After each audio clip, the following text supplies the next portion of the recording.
aboard the Athletics Can't Wait Jets podcast, your nonstop shop for all things Jets. Now here are your hosts, Tim McMaster and Connor Hughes. Listen safely. Can't wait. Welcome back to another edition of the Can't Wait podcast. If you joined us hoping for a Bills-Jets preview, you came to the wrong place. We're not talking about that game. There is no point in talking about the Bills and Jets on Sunday. We want to talk about what you want to talk about, though. So we're going to open this one up. A lot of mailbag questions coming in. We already got a lot over Twitter. Get them in, though, as well in the chat if you're watching us live on YouTube. We're also going to talk about some of the stuff that went down today with Adam Gase talking to the media and Connor. Subscribe to the podcast wherever you listen.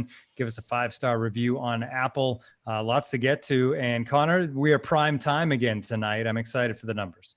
Yeah, so am I. I'm excited to see how many come in. I've been having a good couple of days. I've been good things going on, enjoying it, being able to kind of turn my brain off from some of this Jets football for a while, and then kind of refocus myself. And I'd say, you know what like I honestly enjoy. This is totally off topic, but it wouldn't be the show if we didn't start out this way. Obviously everyone knows big video gamer. Like I shouldn't say big video gamer. Like I play you like can the share your games. Twitch account if you want. That's fine. Yeah. Big like I play like my same like video game like that everyone would play. Like I play like sports games, but I'm vetoing Madden this year. Call of Duty, that kind of thing. So like Call of Duty does like their I guess little thing, whatever. Halloween, they have like special like things that are going on. So right now there's like zombies and there's like all this funny stuff, blah, blah, blah, yada, yada. This is this, that is that.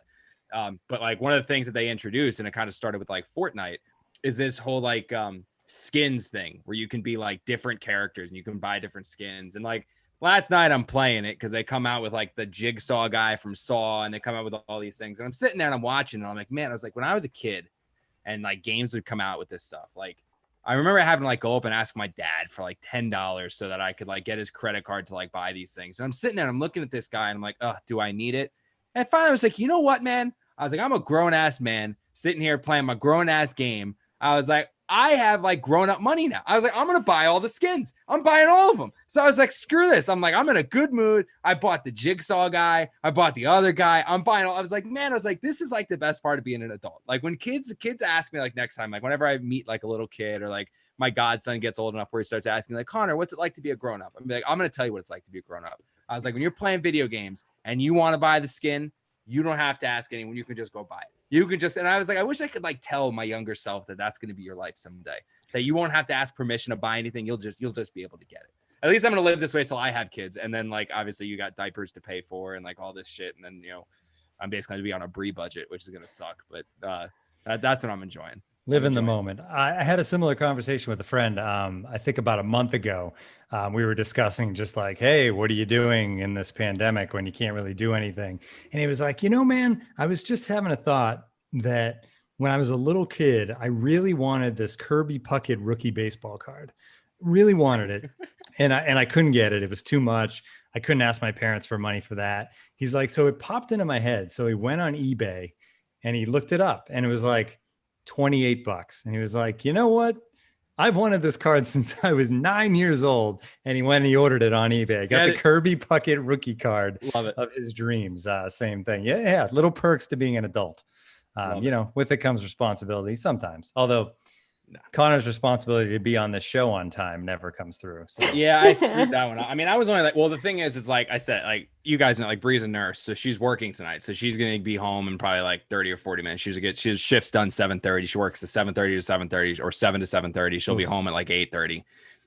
But like the one thing I always do is like I know I'm gonna piss her off, like in some way, shit, like my existence. She's gonna come home after a 12-hour shift.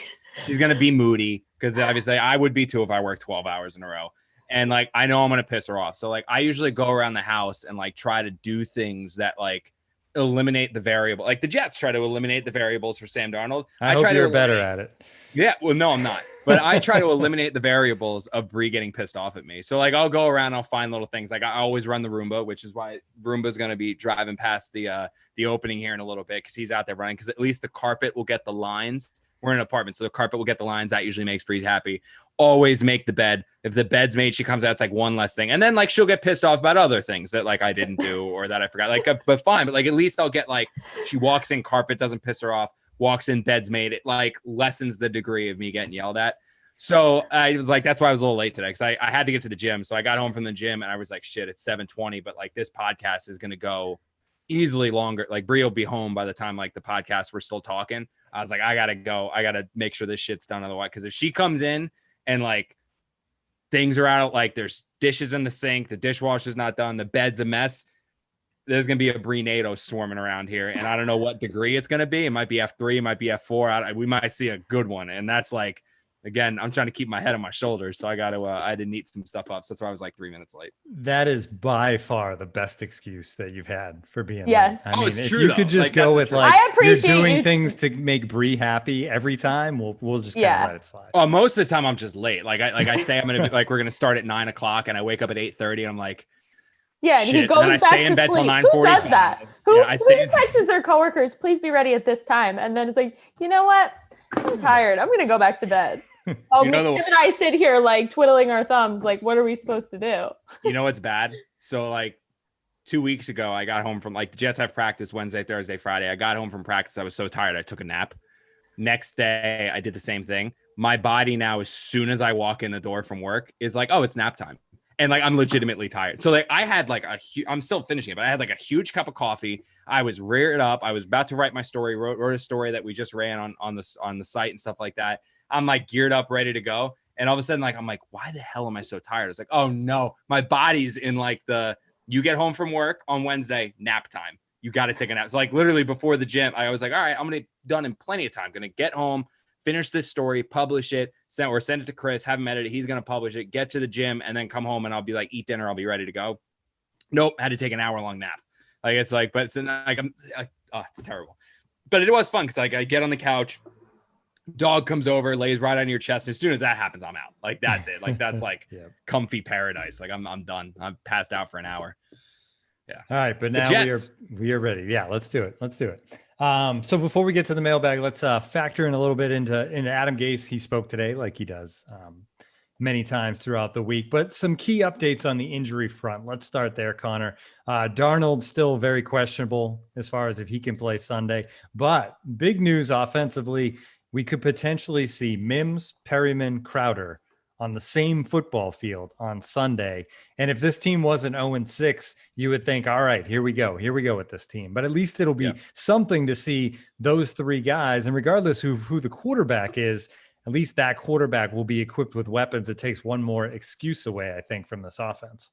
Yeah, exactly. And I mean, I crack up a little bit with like the way the Jets talk about like getting these playmakers back. I mean, it's not like it's Torrey Holt and Isaac Bruce. It's not like it's, John Taylor and Jerry Rice out there. Although Mims is like legit excitement. Well, he finally, because he's a rookie.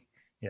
Yeah. Mims at least gives fans something to watch. Like Mims is at least like the guy's second round pick. Now, the one thing is the guy, again, like we've talked about this, he had no training camp. He had no OTAs. He had no mini camp. He came from a Baylor offense that, if you remember Bryce Petty's line where, oh, now I can read defenses in Madden not long. You gave that to Daryl Slater, my old coworker at NJ.com. You dropped that line to him. Like Baylor's offense isn't exactly NFL style. So, I mean, he's got some catching up to do, but you'll at least see him on the field.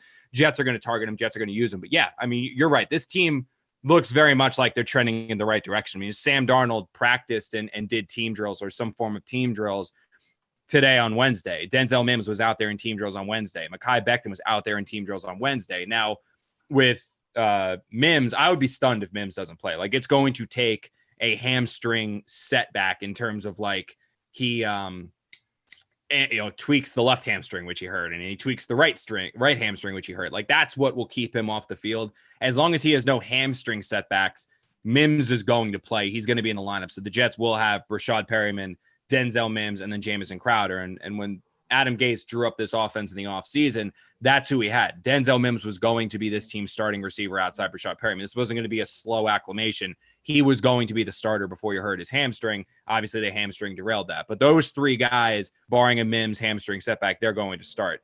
The two that are going to be questionable is Becton at left tackle and then Sam Darnold at quarterback. Now, tomorrow is going to be the very telling moment because you're going to have, with those two guys, it's not necessarily about how you feel in the moment. It's not necessarily about can you shoot them up with kind of medication to make them feel good. It's about how they feel the next day after doing this. So the Jets threw Sam Darnold out there. He was throwing. He looked fine. I didn't see like any less zip on his passes. I didn't see him, kind of grabbing it after throwing. And I watched him on every throw. He looked like Sam Darnold.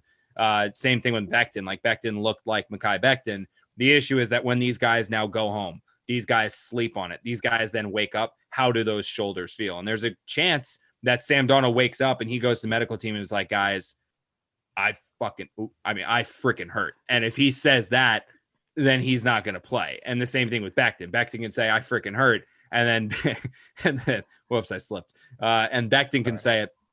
And then Becton's like, all right, I can't play it. So that's where it's like tomorrow is going to be a big tell. If Sam Darnold and Mekhi Becton are both able to practice in the same limited capacity on Thursday that they were able to practice on Wednesday, both those guys are going to start on Sunday, and you'll see both of them out there. But like you said, Tim, at least these guys are getting healthy, and that's a sign that things are kind of moving in the right direction.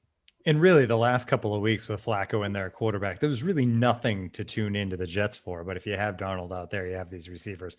That's something. While the team did trade Steve McClendon, obviously, after last week's game, according to Adam Gase today, it's not a fire sale situation. So don't expect everybody to just start being cleared out of this team. At least that's what he said. But does that mean Marcus May is probably here to stay, or is that the one guy that maybe still could get shipped? It says the guy whose job is on the line. Like he's certainly not the one that's going to be making the trades, right? No, he's not the one who's signing off on any of this, man. He'd be trading, knowing his job's on the line. He'd be trading first, second, third round picks to try to get some more talent in here to help save his ass. I mean, that's a fact. Obviously, he's going to say that. He freaking hopes it's not a fire sale, because if it is, he's the one who's going to lose his job.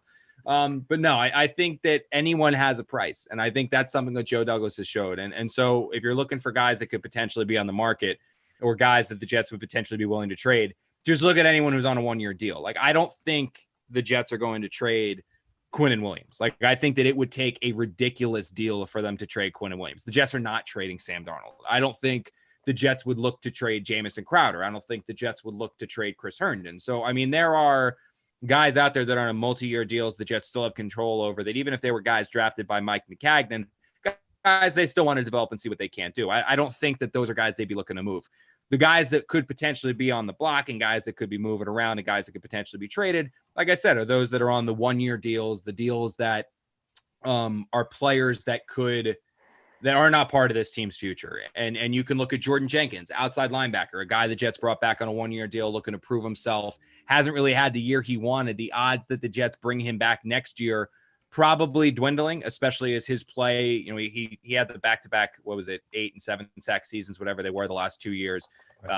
He's a guy that obviously you thought maybe he's going to be a double-digit sack guy. Clearly, that's not happening, and he's kind of more of what everyone thought he was, which is a hustle player who might will himself into 5 to 8 sacks a year, but it was more just a run stopper. And for the Jets, the team that's desperately looking for pass rushing help, probably not a guy that's going to be coming back for the right price. If a team's going to be willing to offer the Jets a 4, a team that's going to be willing to offer the Jets not a 3, but maybe a 4 or a 5 in this year's draft, that might be something that the Jets consider, considering their compensation picks after what's presumably going to be a very active free agency this year is not going to be as good. So you might want to move that guy for a 3 or 4 in this year's draft. That could be something they look to do. Marcus May, like you said, a guy that if you believe he is strictly a free safety and you are not going to re-sign him next year, then again, he's a guy that if you can fetch a 3rd-round pick for Marcus May right now from a contender, you should probably consider moving him. And then you can roll with just Bradley McDougald and start Ashton Davis's process as this team's free safety, strong safety, whatever right now. Now, I can say that what I've seen in practice last couple of days, what we saw in the game last week, it seems like the Jets actually might like Ashton Davis in that strong safety, versatile, do-it-all role. Put Marcus May back as deep free safety. Use Ashton Davis as the guy who moves all around. If that's the case, maybe they do bring Marcus May back next year, and it's Marcus May and Ashton Davis as the pairing, and Bradley McDougald is the guy that goes. But May is someone who I would keep an eye on. Jordan Jenkins is somebody who I would keep an eye on. Brian Poole, I would lean towards because he's on the 1-year deal. Maybe keep an eye on him. Honestly, though, I don't think the Jets would look to move him. He's been a probably their best piece in the secondary this year. I think that he's somebody who has a future with this team, still young, a good nickel corner, can kind of fit in any defensive scheme. If I was Joe Douglas, I'd look to bring him back next year on a 3 or a 4-year deal. So I don't know if I would necessarily move him, but those would be probably the 2 main ones is obviously Jordan and Marcus May would be the guys I would keep an eye on. All right, we're going to get to more of your questions, but first we have a message from one of our sponsors. With over 20 years of historical data and models in sports betting and in-game decision-making, EDJ Sports is the go-to resource trusted by multiple Super Bowl champions, the elite sports media, that's us, and large sports billion-dollar betting syndicates. Now you can use the same fully customized models they use to prove your own theories before laying your bets and setting your lineups. Exclusive for the Athletic listeners only. Enjoy 20% off all subscriptions with the start of your free 7-day trial now, or use promo code TheAthletic20 at checkout on edjsports.com to start winning today. That's TheAthletic20 at edjsports.com. This football season will be different, and Pepsi is here to get you ready for game day. No matter how you watch football this season, whether it's the Jets winning maybe eventually, or you're rooting for them to just lose for Trevor Lawrence, Pepsi is the refreshment you need to power through game day and become a member of the League of Football Watchers. These passionate fans are the real generational talent that Pepsi fuels, because Pepsi isn't made for those who play the game. It's made for those who watch it. Pepsi, made for football watching. Go to madeforfootballwatching.com to check out the latest football watching content from Pepsi. All right, let's get into the mailbag, Connor. And we have to start with what we were just talking about, basically, because people in the chat have jumped on the no fire sale situation because Jordan Willis also traded. Yeah. How the hell did Jets get anything for that guy? That's amazing. And that's the question is, did they really get anything for that because of the fact that, you know, it's down the road trade and picks, and did they really get anything back for Jordan Willis? Yeah, I mean, they moved up, right? If I saw the deals right, as reported by NFL Network, they basically did the deal that they did with McClendon, which is you package the player and your 7 and you get another 6. So basically what the Jets have done is they basically just taken 2 of their 7th round picks and turned them into 6th round picks. By getting rid of players that are not going to be part of this team moving forward. And Jordan Willis was a guy who's been inactive this year. And the one thing that I will read into these last 2 trades is, the fact that Joe Douglas was able to get anything for Jordan Willis is pretty, that's not like a feather in Joe Douglas's cap, but it's kind of like, if some team is willing to give you 1 pick up for Jordan Willis, like, you do it. Like, obviously. I remember when I saw that when I woke up from my nap, and I was like, somebody traded for Jordan Willis. I was like, what? I kind of like had to make sure I wasn't still sleeping. Like, that was like one of those where I was like pinching myself and like looking at the clock and like looking at all this stuff. It was like, someone traded for Jordan Willis. I was like, is there a different Jordan Willis? Like, what am I like? We're talking about George Willis? Like, what's going on here? And like, so when I saw it, I was like, okay, cool. Like, I'm sure Joe Douglas even answered the phone. Like, really? Okay. I mean, yeah, sure, we can do that. But I do read, like, one thing I do read into like the Steve McClendon and Jordan Willis trades and think about is that they're probably a sign that Jabari Zuniga, the Jets draft pick this year from Florida, is that he's about ready to get going. And when he's healthy and when he's ready and he's kind of acclimated, he's been practicing the last couple of weeks, when he's ready to go, they're going to want to put him on the field because he's their do-it-all, Justin Tuck, Brandon Graham-like player. I mean, that's what Greg Williams kind of just compared him to when we talked to him in the offseason. And I think that once he's able to get going, they're going to want him on the field. And they're not going to want Jordan Willis or Steve McClendon taking snaps from a guy that they've invested in and that they believe is going to be a big part of this defense moving forward. So that deal, I was kind of like stunned that it happened. I don't know if I would loop that into the fire sale necessarily. I think it was more just like, yeah, we'll definitely move up from the 7th round to the 6th round. And at this point, I think the Jets have like 3 or 4 6th round picks at this point in next year's draft. So, I mean, they're going to have their pick of the litter of who's ever kind of a little bit further on down there. What else we have in the mailbag, Marissa? We got a lot, but let's start with this one, because I think you tweeted about this today, Connor. Andrew Baker says, when do we see Bryce Hall? Yeah, so he's back at practice now. So he's, I think, eligible to return. So his big thing was like, he was on the COVID list. So he was one of the Jets that had COVID. But the real reason he was back, he was on this like pup list, whatever, was because of his injury in college, that he just wasn't ready to play yet. So it was just going to take him some time. I think the Jets are probably going to, when he's ready to play, they're going to put him out there. I don't think it's going to be this week. I think you're probably going to wait, probably 2 or 3 more weeks until he actually sees the field. Because again, this is a guy who hasn't played football since college, and it was like midway through his college season. So it has been a very long time since he's been back on the field. When he is ready to go, though, as Adam Gase alluded to today, it's all hands on deck. I mean, they don't have the luxury right now of waiting too long. I mean, their secondary is pretty banged up. I mean, they're a pretty injury depleted team. They need anyone who can play, get the hell out there. So they're going to take their time with Bryce Hall in terms of like they're not going to rush him out there. They're going to make sure he's ready, but you're going to see the guy play in probably 2 or 3 weeks when he gets back out there. I compare his situation actually to Bless Austin last year, where he was a guy who got hurt in college, needed some time, to get healthy before he could practice. Then once he could practice, he needed to get out there and get his sea legs back. And then once he did, the Jets had him on the field playing. I think you're going to see the same thing with Bryce Hall. So it won't be this week, I don't believe, but you'll probably see him within the next 2 or 3. All right. This is probably the biggest thing facing the Jets right now, at least in the public persona as they head towards the draft and potentially that number 1 pick. Thomas has the question, but I know it's out there everywhere. Is there actually a world where Trevor Lawrence goes back to school if the Jets have the number 1 pick? Is that something NFL folks are actually saying, or is it just Twitter nonsense? It's just, it's the same conversation that you hear every single year with the top quarterback and the worst team in the league. It's the quarterback. Baker Mayfield wasn't supposed to want to play for the Cleveland Browns.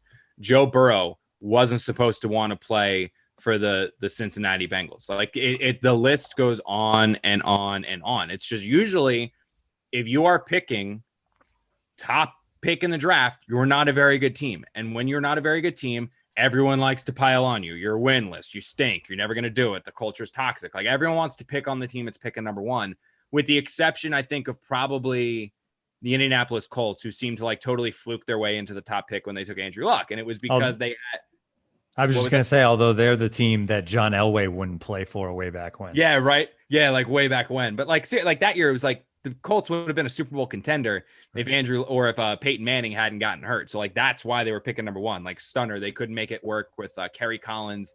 And I forget who the other one was. It Curtis Painter, I think it might've been but I know it was Kerry. I remember Kerry Collins being over there. Like it happens every single year. Like the hot topic and the thing that everyone can always debate is like the quarterback doesn't want to go and play for X team. And this guy doesn't want to play for this team. So he's going to go back to school. In today's day and age, it is not where I would be absolutely stunned if Trevor Lawrence went back to school.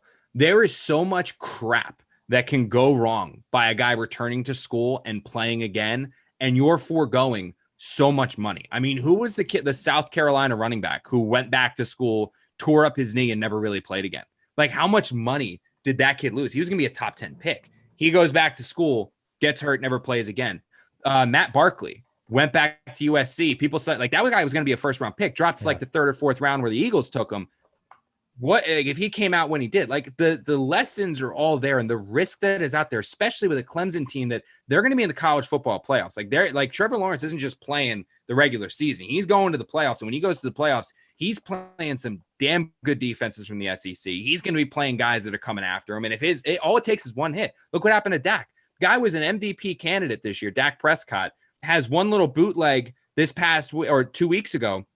Goes off to the sideline, fluke play, ankle basically explodes on television. And now you're questioning now that guy's in the last year of his contract. Is he going to get the same money? Is he going to get the same deal? Is he ever going to be the same player? Well, the way the Cowboys looked without him, I don't know. He might be getting more money. Don't rip on my fellow Ginger. Yeah. Don't rip on my fellow Ginger, Andy Dalton. Don't rip on him. I guess Ginger's No, I'm not ripping on him at all. I'm just saying, like. Yeah, you're just saying he can't play Dak was quarterback. the glue to hold that. That's what you're saying. No, Connor. But no, like seriously, like the guy, Trevor Lawrence is going to be the number 1 pick in the draft. When he's the number 1 pick in the draft, he's going to be guaranteed $30 to $40 million, whatever the rookie salary cap is next year. You can't turn that down because you don't feel like playing for the Jets. And like, it's not true. And honestly, if Trevor, knowing everything that I've heard about Trevor Lawrence, the leader, the guy in the spotlight, the guy that believes he can do it, he's going to look at the Jets as like, I want to turn this around. I want to reap the glory. I want to go to New York. I want to be the guy that makes the Jets a Super Bowl contender. I want to be the number 1 pick. He goes back to Clemson. And what happens to him or what happens to Tua? What happened to Tua with his hip? Like he got lucky. Like that. What if that didn't happen with Tua? We don't even know if Tua is ever going to be the same guy. No one's seen him play. Like we're going to finally get a chance to see him play now. But there was no preseason where we got to see Tua even play. So well, he did play like this week. Yeah, He's he two like for 3 two. plays. 5 Yeah. snaps. Yeah, I didn't really count. Like now Well, you're gonna see him, technically. but you don't know if he's going to have the same mobility, if he's going to have the same Right. motion, if he's going to be the same player that he was before that ugly hip injury, which again is a total fluke. You don't want to risk it. Like I can sometimes see guys like Prescott playing on the deal because you're still like, he's still getting paid. Like the guy still got his franchise tags quarterbacks salary this year. So he's still, I mean, his family's set for life. He's just a matter of setting them extra for life. Like he's working on setting up the great grandkids right now. Like everyone else is pretty much already taken care of with the $50 million he's made the last 2 years or whatever it is. But Trevor Lawrence hasn't made a dime playing football. He can get the insurance policy, but that's not going to pay out what it would. You cannot go back to school if you're him. Like it's just, if people who are saying it, the talking heads that are saying it, the players that are saying it, everyone's like, Roddy White came out of college, dude. Roddy White got his money. Like anyone who's saying it, put yourself in the kid's position. He's guaranteed $30 million basically if he comes out. Like I think it's even more than that. I got to look at the exact numbers of what the number 1 pick signing bonus is,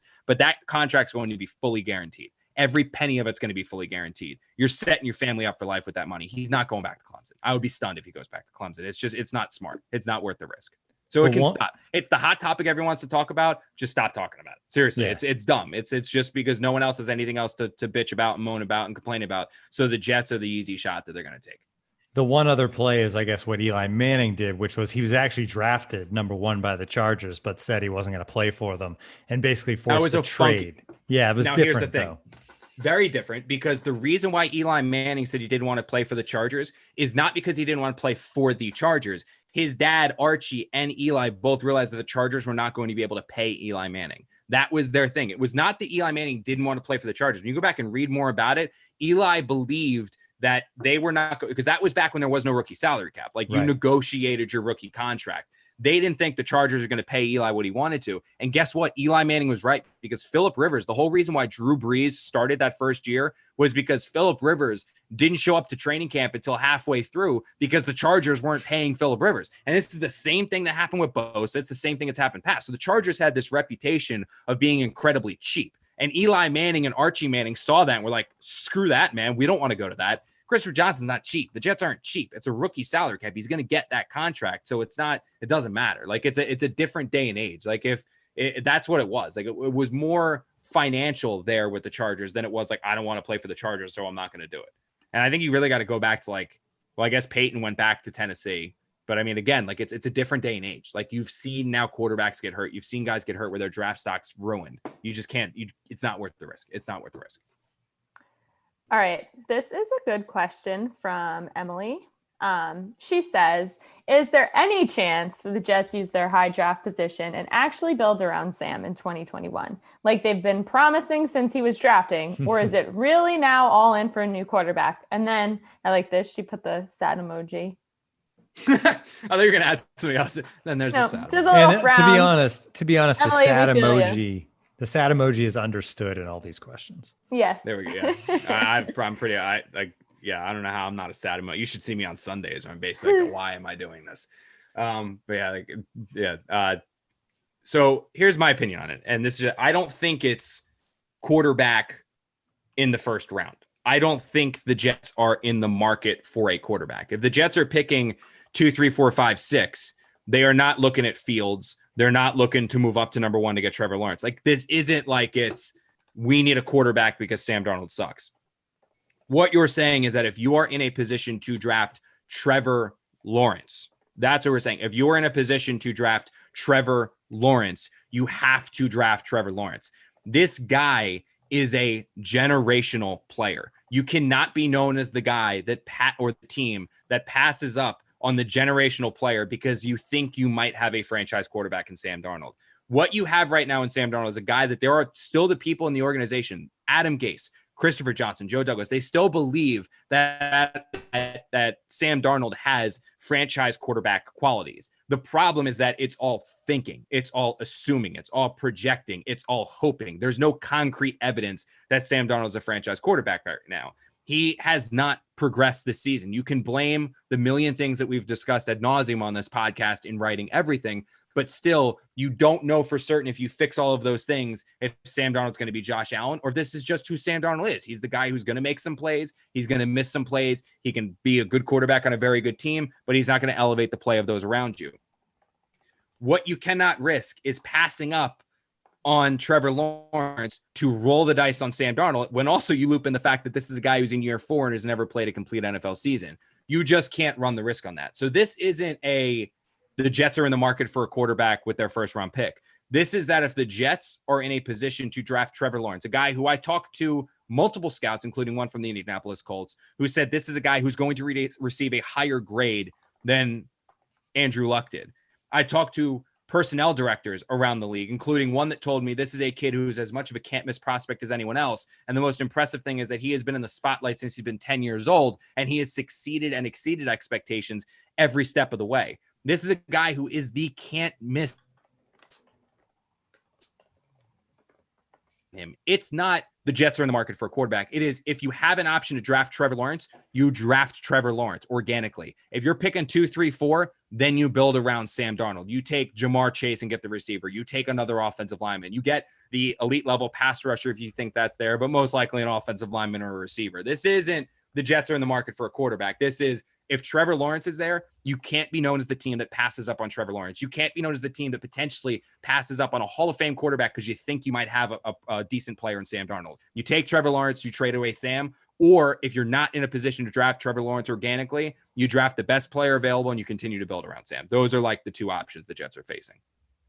This is the most optimistic question that I've seen in a while from a Jets fan, so I have to throw it in here, even though I know what the answer is. I think we all know what the answer is. It's from All Business Skeet. He says, do you agree or disagree with this statement? The Jets are in a much better position than it looks like on the surface.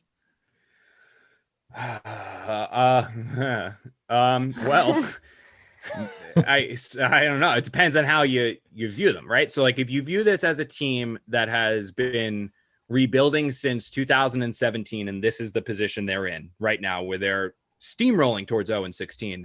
No, they're not. I mean, this is literally in 2017 is when Mike McCarthy began this rebuild. He rebuilt in 2017, 2018, 2019. Joe Douglas took over. Joe Douglas is now a year in 2020. When this is where you are, look at the Miami Dolphins. The Miami Dolphins started their rebuild last year. They blew it all up after firing Adam Gase. They were tanking. They have their quarterback in Tua. They're just giving him the starting job. They're 3-3 and are legitimately in the conversation for like that final wild card spot. Like they are a game out of first place in the AFC East, and they were tanking last year. When you compare that to the Jets, who have been rebuilding since 2017, and they are about to go 0-16, no, they're not. If you take this, okay, this is year 1 of Joe Douglas's rebuild, then yeah, honestly, the Jets aren't in that horrific of a spot.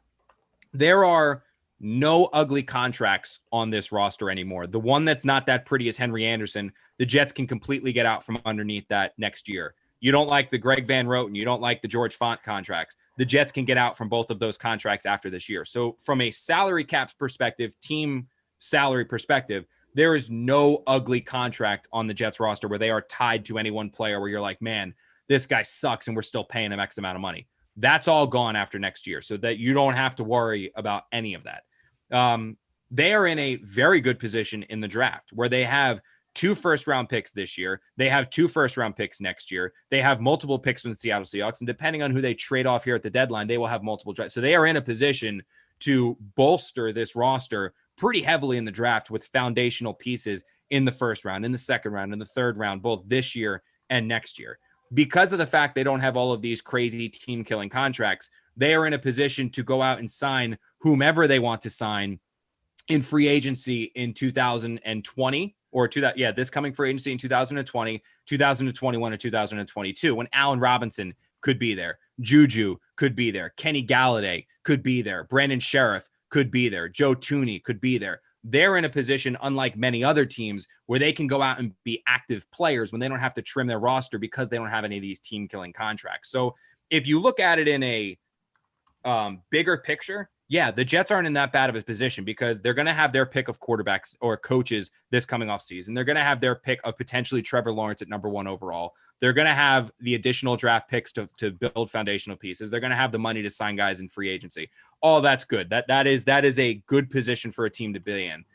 When you compare it, though, like we said, to the fact that they've been technically rebuilding since 2017, no, they're in a dreadful position. So it's kind of, you can answer it both ways, that way or obviously the other way. Honestly, like I think they're in fine position right now. If you're looking at this as the beginning of the rebuild, you're in fine position. So if you just started rooting for the Jets last year, you're gold. You're golden, man. Golden. Yeah, All right. golden. What's next, Marissa? This one is from Brian Blake. What position group are we focusing on with the Seahawks pick in the first round that we acquired from the Jamal trade? I'm tweeting out this preview to keep getting people. Let's see. What will the Jets be looking at in the NFL draft this year? Yeah, sorry. I wasn't really sure what I should have texted you actually and been like, hey, what's the next question? So I could have keyed it up and then just being able to hit enter, but doing it real time is hard. I'm not a good multitasker. Would you like me to reread the question, Connor? No. It was what position are they going to target with the Seahawks, right? With the Seahawks pick. Yeah. Yeah. So, I mean, it's not going to be a great pick. I mean, there's a chance that's 32. Like, the Seahawks are a good team. Like, they're a very good team. I mean, they're good on offense. They're good on defense. They've got Russ playing at an MVP level. I mean, that's a really freaking good team. And I feel like they're good every single year. Like, that's what's amazing about the Seahawks is that the Seahawks actually underwent a blow up the team, and their worst season was like 8-8. And then they were back to like 10-6, 11-5 the next year. Like, it's unbelievable what that front office has done, what the coaching staff's done. I mean, they are the model of consistency, and it's pretty remarkable, honestly. But that pick's worst case scenario, like best case scenario for the Jets is probably in like the mid 20s, like maybe early 20s. Like, that's the best case scenario for the Jets right now. So I think that what you're going to be looking at is the quote unquote best player available. And I think the Jets could go with receiver there. I mean, you saw CeeDee Lamb, Jerry Jeudy kind of fall into that realm this year. I mean, teams kind of don't value receivers as highly as they would. Chase isn't going to be there, obviously, but they could find a receiver that low, obviously pair him with him, Mims, Crowder. Those are your 1, 2, 3 receivers next year. And then Chris Herndon, hopefully you're hoping for a bounce back season. You could look offensive line. This Jets offensive line, when healthy, is better than what they were last year, but it's still in the very beginning stages of your rebuild. Connor McGovern is a player you believe is going to be this team's starting center next year. Mekhi Becton obviously is your franchise left tackle. You can still improve left guard, and right tackle if you don't believe in George Font or Chuma Adaga. So that could be another piece they go there. I think that what the Jets will be doing is kind of hammering down on what they can't get in free agency.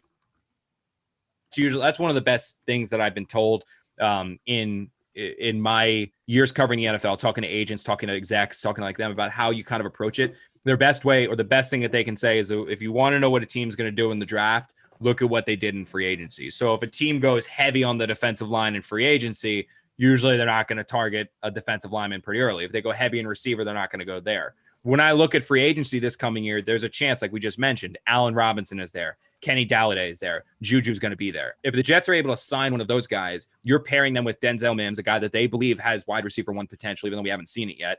And then that receiving core, JuJu or Kenny Galladay or Allen Robinson with Denzel, with Crowder, that's fine. You've got 3 guys. You're good. Like, those are your 3 receivers. You're fine. You then have Chris Herndon. So what are you going to do? What else do you need? That's when you look for offensive linemen, I think pass rusher, or I think cornerback. I think all of those guys come into play there in the middle tiers. The other options, if somebody starts falling, Joe could trade up to go get them. But I think that's probably what you're looking at, is that it could be a receiver, could be offensive lineman, could be pass rusher, could be cornerback. But I would obviously this is kind of cheapscaping the question, but I would look at what the Jets do in free agency. If they take care of receiver in free agency, I would up the ante that they're going to grab another offensive lineman, pass rusher, or corner there, and with that Seahawks pick. They could end up picking 32, 33. That'd be interesting. All right, next one's from. Actually, right. That would be. Yeah. Let's go Mets and Jets. Wow. Oh man, rough, I'm man. sorry. I mean, there's so many people that too. Yeah, throw Knicks in there and be like, man, you need booze. You need some alcohol. We have a few questions about that too. We'll get to those. Yeah. All right, so let's go Mets and Jets says, when do the Jets have to decide on Darnold's 5th-year option? I forget the exact date. It's coming. It's like this off season. It's not during this year. I'm pretty sure it's this off season. I haven't even looked into the specifics of that, but it's this coming off season. So the Jets will pick it up.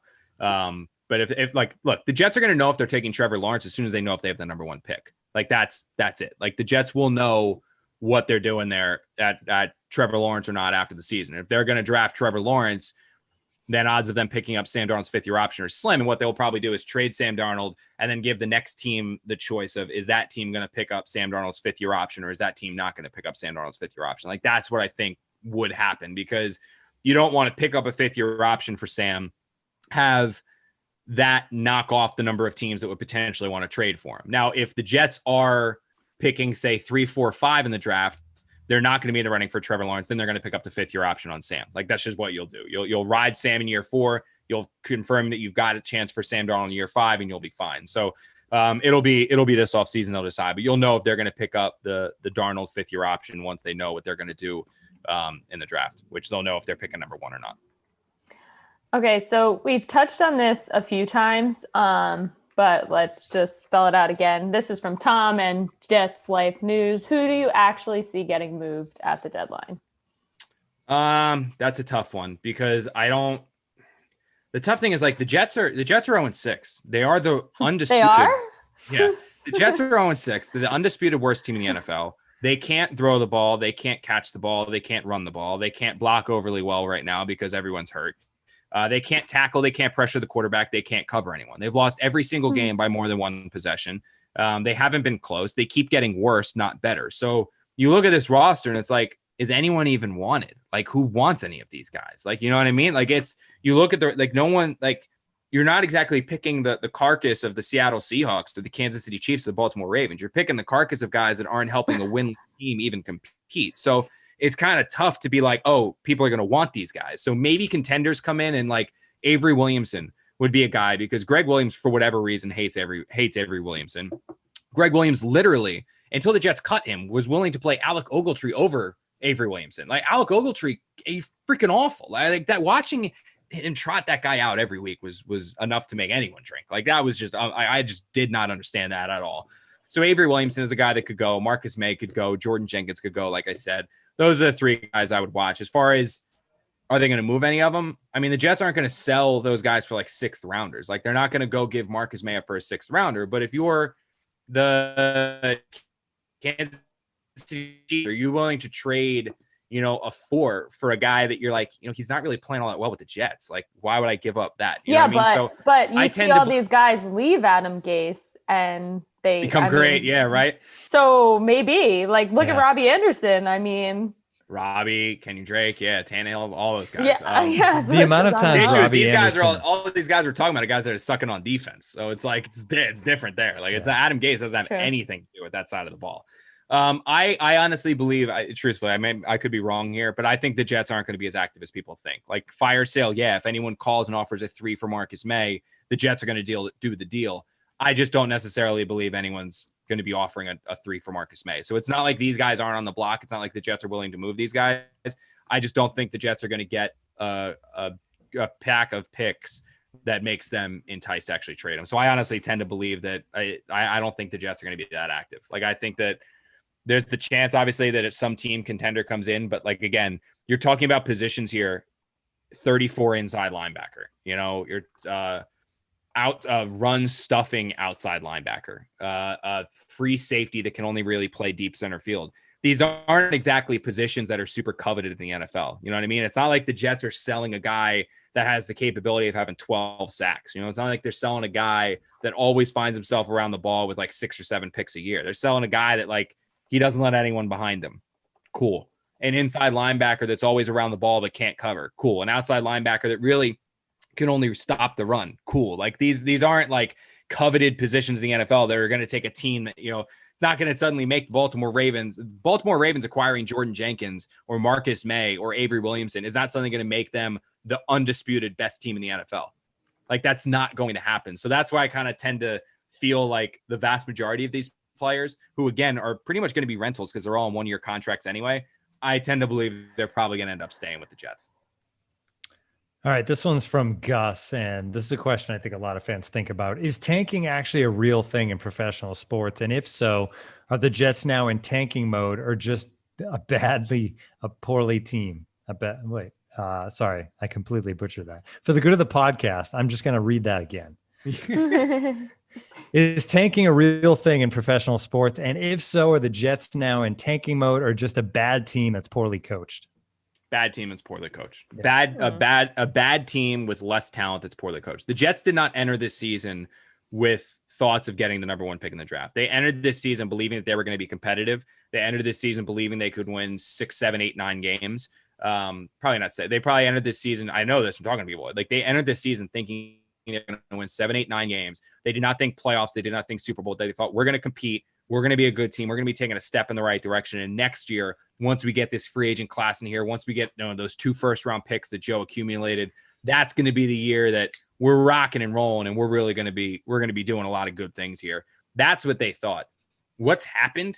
They did not see coming. This has taken Christopher Johnson way back. This has taken Joe Douglas way back. This has taken Adam Gase way back. This has taken everyone in that. This organization is embarrassed. This organization is upset. This organization is distraught. This organization is fed up with what has happened this season. They did not see it coming. And one of the reasons why they are so shocked is because they didn't expect. This isn't like 2017 where Mike McCagnon cut Decker and cut David Harris and cut Brandon Marshall and cut all these guys. And it was basically like, yeah, competitive rebuild, pretty competitive rebuild, my ass. They were rebuilding, they were going in for all the quarterbacks that were going to be there, the Darnold and the Rosen. They were blowing it up, tanking, and they were going for it. That's not what happened this year with the Jets. They actually thought they were going to compete, and they've been taken aback by how bad they are this year. And I think it's just they rolled the dice on a lot of moves. They rolled the dice on Perryman. They rolled the dice on Sam Darnold taking the next step. They rolled the dice on guys with Van Roten and McGovern and Fant. They rolled the dice on a lot of these things, expecting, I think, a baseline that has ended up being significantly lower than what they anticipated. You know what I mean? They thought, is Perryman going to replace Robbie? We'll get similar production. They didn't expect like 11 catches in 3 games. Like they didn't expect that. They didn't expect, Van Roten to be as bad as what he's been. They didn't expect the secondary with Bless Austin and Pierre Desir to be as bad as what they've been. They didn't expect the drop off without Jamal Adams to be as bad as it's been. So, they rolled the dice on some moves, like I said, expecting a baseline, and they got significantly below that baseline. And that's why the Jets are in the predicament. So this was not a team that was intentionally tanking. This wasn't like the Dolphins last year, the Browns a couple years before that, the Jets in 2017. That's not like this. This is a Jets team that just really overestimated what they could potentially be. And they're in a spot right now because of injuries and poor coaching and all that stuff that there's a very real chance they go 0-16. So Taylor has a response to that, Connor. How did they not see this coming? Everyone else saw this coming the moment they hired Adam Gase. Yeah, no, that's that's the tough one. Well, I'll tell you what, they avoided the hand grenade, the cocked hand grenade that is Mike McCarthy. Given that, they avoided that. I mean, holy crap! Like, what the hell is happening in Dallas right now? Like, whew, oh boy. But no, like they avoided that one. But their whole thing, like they had, like, so the Jets went into that whole coaching circle, right? And there was Matt Rhule, who was the big name college guy, right? The guy that the fiery dude, like that's who they had in Matt Rhule. Kliff Kingsbury, right? The guy, that was the true brilliant offensive mind. Then you had Mike McCarthy, was the veteran, and then Adam Gase was kind of just like Eric Bieniemy again. Like everyone gives the Jets flack for not hiring Eric Bieniemy. No one's hired Eric Bieniemy in the last 3 years. No one, no team, and he's went on a shit ton of interviews, and no one's hired him. So like it's not just the Jets who passed on this guy. Eric Bieniemy interviewed, Mike McCarthy interviewed, Matt Rhule interviewed, Kliff Kingsbury interviewed, Adam Gase interviewed. Adam Gase was the one that the ugly duckling that no one really wanted to talk about, that for whatever reason the Jets coveted. And I remember like kind of figuring out, like talking to people to kind of figure out why they didn't get hired. The reason why the Jets didn't hire Kliff Kingsbury, they actually loved him. The Jets actually really, really liked Kliff Kingsbury. Kingsbury chose the Cardinals over the Jets in large part because he got to pick his quarterback. The Jets had Sam Darnold. They were not going to get rid of Sam Darnold. The Cardinals gave Kingsbury an option to say, you can keep Josh Rosen or you can take Kyler Murray, who you've worked with before. You have your option, Murray or Rosen. It was a better option for Kliff Kingsbury. He got to pick his quarterback, put his offense in, and start from scratch with every piece that he wanted. So he interviewed for the Jets job. Jets loved him, but he picked the Cardinals over the Jets. With Matt Rhule, they were not happy with the staff that he was putting together. Like they basically said, who are you going to bring along? And Matt Rhule said, I'm bringing all my college buddies with me. And the Jets were like, okay, well, we like you, but we kind of would like you to potentially like have some NFL coaching experience on this roster, not all this. And Matt Rhule was like, well, I'm not comfortable doing that. So it didn't work out. Then it came down to Mike McCarthy or Adam Gase. Basically bad and worse. I mean, from what we've seen with Mike McCarthy in Dallas right now, and then also with Adam Gase. I mean, unlike Adam Gase, Mike McCarthy has a shit ton of talent over there, and that team is dreadful. I mean, I can't believe it. But anyway, that's neither here nor there. The reason why the Jets went with Adam Gase over Mike McCarthy is they did an intense study into Mike McCarthy's relationship with Aaron Rodgers. And what scared the hell out of the Jets was that Mike McCarthy had the best quarterback in the NFL, undeniably talented. He won one Super Bowl, and then that relationship fizzled. Like that relationship went out and fractured, and they could not figure out why. They did not know why he and Aaron Rodgers butted heads, and they were very hesitant to say, okay, you had the best quarterback in the NFL who now doesn't like you, and we're going to bring you in to rear our quarterback, like that we believe is like they didn't like that. So Mike McCagnon went all in on Adam Gase, and obviously it didn't work out. Now, the Matt Rhule thing, should they have allowed Matt Rhule to add his college staff? Yeah, maybe that works out. Maybe that's a move they should have done. Kliff Kingsbury, should they have done that? Well, I mean, again, like I said, Kingsbury picked someone else. So it's tough. I mean, the Jets, I think, were just in a bad position where they interviewed a slew of candidates that just didn't work out. The Kingsbury one, I think, is the one that they wish they got. They just didn't, because he went obviously over to Arizona. He had a chance to pick his he had a chance to pick his quarterback, which he wasn't going to get in the Jets. So it's tough. That's like the one thing I give the Jets a little slack on. Was the one that I was very in the moment on was hire Mike McCarthy. That was me in that moment. I was the go get Mike McCarthy. These guys won a Super Bowl. He has, like, look what Andy Reid did after he took a break. Go get him. I didn't think Adam Gase should have gotten the job. Like, I was Mike McCarthy. When they picked Adam Gase, I was kind of in the boat of like, okay, well, maybe they know something the rest of us don't. Clearly, that's not what has happened to this point. But that was the one that I was on the Mike McCarthy bandwagon, and that didn't work out. But hopefully that provides some background for people as far as why the coaching search went the way it did back then. And this year, you don't have to worry about it because Joe Douglas is going to do it all. Joe Douglas is going to run the entire show. Okay, this one is from John. He says, got my attention. He said, Marissa, in all caps, did Marcus May's butt interception break the butt fumble curse? The Jets are 0-6, dude. They are a winless team, like steamrolling towards the top pick in the draft. No curse is broken. Like, there is going to be no curse that is broken until somebody is hoisting a Lombardi trophy in green and white. And what was better? What was better? I think the butt fumble was it's two different ends of the spectrum. There's also the butt down, which was Quincy Nunn. People forget about the butt touchdown against the Patriots that Quincy Nunn called. So they've been the butt fumble, the butt pick, and now the butt down, butt fumble, butt down, and then butt pick. So, like, there have been a lot of asses involved here with the Jets here. I mean, they've been rocking and rolling with this stuff for a while. But I would think that, I mean, they're all different. Like, the two are positive. This one's negative. The fact that, like, SportsCenter had to retire the butt fumble from, like, the not top 10 voting, I think it's going to be tough to ever unseat that one. Like, the fact that literally was so bad and such, like, an embarrassment almost that they had to literally retire it. I just don't think you're ever going to beat it. You're ever going to beat that one. I don't think so. All right. Another fun one. This one from Mike Zimmerman. He says, what kind of alcohol do you recommend? The one that, yes. Yes. All right. Yeah. We went to Monmouth together. Oh, really? Yeah. Mike and I both went to Monmouth together. Yeah. Oh, I didn't know that. Yeah. See, me and Marissa knew Mike Zimmerman, and we didn't know that you knew Mike Zimmerman. Yeah, true story. Connor so when I was everybody as well. Yeah. Yeah, and Marissa also, like, now we find out, by the way, Marissa's cousin lived with my sister in Italy, which is friggin' like I heard that. Like, the small world connections here are ridiculous. But yeah, Mike, when I actually was figuring out where I wanted to go to college, I was between, like, William Patterson. I looked at Rowan for a bit, looked at Rutgers, and I went to Monmouth.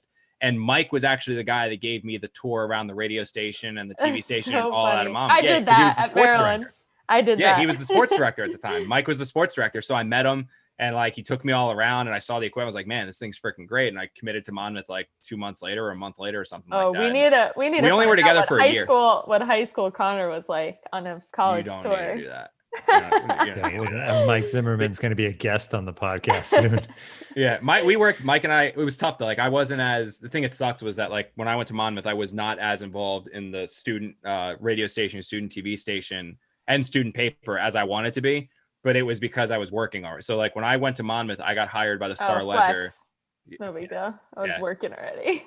Well, yeah, that was but seriously, like, that's what sucked. Cause, like, I showed up and I was like, man, I want to do this. But, like, at the same time, the Star Ledger hired me to cover high school sports. So my first year at Monmouth, I was covering high school sports in Morris County. So, like, Friday and Saturday nights where people were doing, like, the Monmouth broadcast, I was in Morris County, like, covering high school sports, which sucked, but it was also a paycheck. And then my second year at Monmouth was when I started covering the Jets for About.com and the Journal Inquirer. And so, like, again, I couldn't be involved in the Wednesday, Thursday, like basketball games or whatever, because I was off at like Florham Park. So it was like tough because I got involved some with like unfortunately, when Mike Zimmerman graduated, and then Joe Lacalandra took over, another Jets fan. He was the one I got to do some broadcasts with him and some game stuff with him and host a radio show and all that, which was fun. All right, well, answer his question. Back to the question. Yeah, sorry, totally off the rails. His question is, what type of alcohol do you recommend getting him through the rest of the season? Mike Zimmerman, also a Jets fan. Yeah, I'm a big bourbon guy. I'm a big whiskey guy. Love old fashions. I love old fashions. So you can't ever go wrong with that. I also feel like an old fashioned is the perfect one to be like, you're sitting down, a little depressed, watching the Jets get their ass beat, and you're just sipping on an old fashioned, where it's just like, sip down. So I feel like an old fashioned would be like perfect. And you can go with anything. Like I mix up what I throw in there. I like Elijah Craig. I'll put in there. I like Redbreast is I drink that straight. I don't put Redbreast in an old fashioned. So if you want to go with that, right, I like Redbreast a lot. Makers is always good for like a quick old fashioned, like nothing wrong with that. But I would suggest that one. I would say rum, like maybe that would be a fun one. Like rum makes you fun. But I had so many bad nights off rum in college that even no joke, man. When I graduated college, one of my friends, because they knew that was my drink in college, was rum and Coke or rum and anything we could find. Rum and Wawa. Those old Wawa brand sodas, find that.